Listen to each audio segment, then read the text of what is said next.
Historia de los dos periquitos.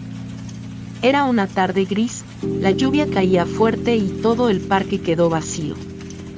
Dos pequeños periquitos volaban de rama en rama buscando refugio, pero las gotas no daban tregua. De pronto, vieron un auto estacionado y se escondieron debajo de él. Allí, juntitos, se miraron como diciendo: mientras estemos unidos, nada nos moja, nada nos vence. La lluvia pasó, salió el sol y los dos levantaron vuelo nuevamente, más felices que nunca. Porque a veces, los mejores refugios no son los más grandes, sino aquellos donde compartes compañía y cariño. Cuidar de los animalitos es cuidar de la vida. Ellos no hablan, pero sienten, aman y confían en nosotros. Un pequeño gesto de bondad puede ser su mayor refugio.